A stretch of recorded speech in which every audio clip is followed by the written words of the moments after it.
सरदार वल्लभ भाई पटेल जी की पावन जयंती कार्यक्रम में मंच पर उपस्थित प्रदेश सरकार में मेरे वरिष्ठ सहयोगी उप मुख्यमंत्री श्री ब्रजेश पाठक जी, प्रदेश सरकार के सभी मेरे मंत्री सहयोगी मंत्रीगण श्री सूर्य प्रताप शाही जी, श्री आशीष पटेल जी,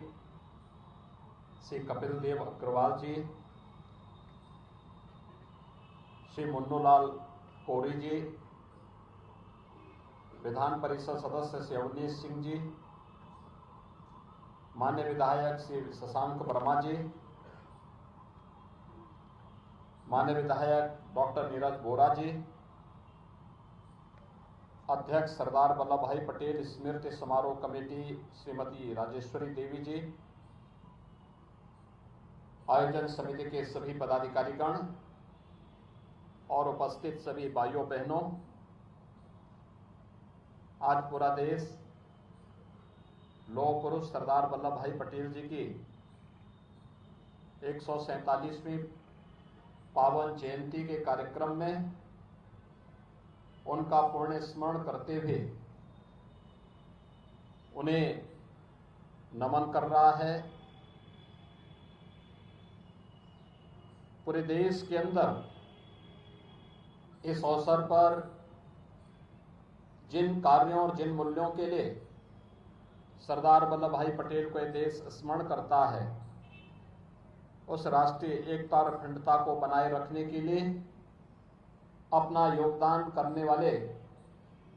भारत के प्रत्येक नागरिक आज राष्ट्रीय एकता दौड़ के साथ भी जुड़ रहा है। आज प्रातःकालीन ही एक रन फॉर यूनिटी के कार्यक्रम के साथ मुझे जुड़ने का अवसर प्राप्त हुआ। प्रदेश के सभी 75 जनपदों में ये कार्यक्रम आयोजित हो रहे हैं। मित्रों, हम सब जानते हैं कि स्वतंत्र भारत के अंदर सरदार वल्लभ भाई पटेल का योगदान किस श्रद्धा के साथ हर व्यक्ति स्मरण करता है। ब्रिटिश गवर्नमेंट की उन कुत्सित चालों को समय से समझते हुए लौह पुरुष सरदार वल्लभ भाई पटेल ने उस समय रियासतों को दी गई उस स्वायत्तता को जिस सूझबूझ के साथ राष्ट्रीय एकता के बंधन के साथ उन्हें जोड़ते हुए 563 से अधिक रियासतों को भारत गणराज्य का हिस्सा बनाया, वह आज वर्तमान भारत के रूप में हम सबको देखने को मिलता है। जूनागढ़ और हैदराबाद जैसी रियासतें जो उस समय भारत गणराज्य को आंखें दिखा रही थी, वे जिस भाषा में समझ सकते थे उस भाषा में उन्हें समझाने का कार्य भी किया गया और आज इसका परिणाम है कि जूनागढ़ हो या हैदराबाद या भारत के सभी वे रियासतें जो भारत के अंदर आज जुड़ करके भारत गणराज्य का हिस्सा बनकर के एक भारत श्रेष्ठ भारत की इस परिकल्पना को साकार कर रहे हैं, यह अगर किसी की दूरदर्शिता के कारण संभव हो पाया तो इसके शिल्पी लौह पुरुष सरदार वल्लभ भाई पटेल थे। स्वाभाविक रूप से राष्ट्रीय एकता और अखंडता के इस महान शिल्पी का स्मरण आज भारत के लिए, वर्तमान पीढ़ी के लिए अत्यंत महत्वपूर्ण है, क्योंकि कुछ लोगों ने सम्मान को अपना जन्मसिद्ध अधिकार समझ लिया था। वे मानते थे कि देश के सम्मान का अधिकार केवल एक व्यक्ति या परिवार को है, इसके सिवाय किसी को नहीं मिलना चाहिए। लेकिन हम सब आभारी हैं प्रधानमंत्री मोदी जी के, जिन्होंने देश की आजादी के 70 वर्ष के बाद देश के ऐसे रत्नों को, ऐसे नायकों को, महानायकों को देश की जनता के सामने प्रस्तुत करके राष्ट्रीय एकता और अखंडता को मजबूती प्रदान करके और एक भारत श्रेष्ठ भारत की इस परिकल्पना को साकार करने का कार्य किया है। आज आप देख रहे होंगे statue of unity, Sardar Vallabh भाई पटेल जी की सबसे बड़ी प्रतिमा, दुनिया के अंदर सबसे बड़ी प्रतिमा, गुजरात के सरदार सरोवर में केवड़िया के पास स्थापित होकर के आज अपने आप में एक तीर्थ स्थल बन चुका है। देश और दुनिया का हर व्यक्ति आकर के केवड़िया जाकर के लौह पुरुष सरदार वल्लभ भाई पटेल का स्मरण करता है, देश की एकता और अखंडता के लिए उनके किए गए योगदान का स्मरण करता है। ये हमें इस बात का एहसास कराता है कि राष्ट्र नायकों को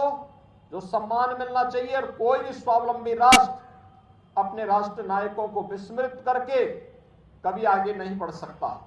और प्रधानमंत्री मोदी जी ने इन्हीं सब बातों को ध्यान में रख करके यह कार्य न केवल गुजरात के सरदार सरोवर के केवड़िया में लौह पुरुष सरदार वल्लभ भाई पटेल की सबसे बड़ी प्रतिमा की स्थापना करके संदेश दिया है, बल्कि आजाद भारत के अंदर राष्ट्रीय एकता के लिए दौड़, इसी एकता के रूप में कि हम सब भारत के नागरिक के रूप में टीम वर्क के साथ मिलकर के न केवल अपने अधिकारों के लिए बल्कि अपने कर्तव्यों के निर्वहन के लिए भी हम सब मिलकर के कार्य करेंगे। आज सरदार वल्लभ भाई पटेल जी की इस पावन जयंती कार्यक्रम के रूप में हम सबको इस बात का संकल्प लेना चाहिए कि जिन मूल्यों और आदर्शों के लिए इस राष्ट्र शिल्पी ने अपना पूरा जीवन समर्पित किया था, जिन सांस्कृतिक मूल्यों की स्थापना के लिए उन्होंने अपना पूरा जीवन समर्पित किया था, वह आज साकार होता हुआ दिखाई दे रहा है। सोमनाथ के मंदिर के पुनरुद्धार का संकल्प यह लौह पुरुष सरदार वल्लभ भाई पटेल का संकल्प था, और उसी तर्ज पर अयोध्या में राम जन्मभूमि मंदिर निर्माण के कार्य को आगे बढ़ाने का कार्य प्रधानमंत्री मोदी जी के नेतृत्व में आज संभव हो पाया है। एक भारत श्रेष्ठ भारत की जो वर्तमान की परिकल्पना है, जो साकार हो रही है, जिसे हम मूर्त रूप में होते हुए देख रहे हैं, वास्तव में इसके स्वप्न दृष्टा लौह पुरुष सरदार वल्लभ भाई पटेल थे, और उसे साकार कर रहे हैं भारत के वर्तमान के यशस्वी प्रधानमंत्री श्री नरेंद्र मोदी जी। मैं इस अवसर पर एक बार फिर से लौह पुरुष सरदार वल्लभ भाई पटेल जी को कोटि कोटि नमन करते हुए विनम्र श्रद्धांजलि अर्पित करता हूं, और हम सब इस अवसर पर संकल्प लें कि राष्ट्रीय एकता और अखंडता के लिए जो कुछ भी हर नागरिक को भारत के लिए करने की आवश्यकता पड़ेगी, हम उन संकल्पों के साथ जुड़ करके भारत की एकता और अखंडता को क्षुण्ण बनाए रखने के लिए अपना योगदान देंगे। मैं आज के इस अवसर पर इस स्मारक समिति को हृदय से धन्यवाद देता हूं कि वर्ष में 2 कार्यक्रम, सरदार वल्लभ भाई पटेल की जयंती और उनकी पुण्यतिथि के कार्यक्रम को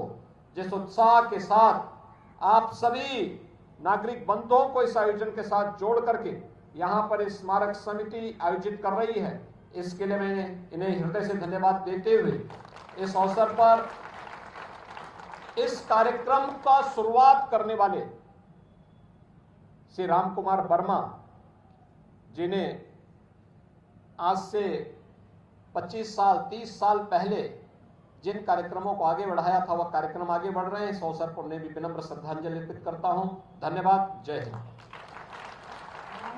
विधायक की तरफ है, कृपया धन्यवाद ज्ञापन के लिए।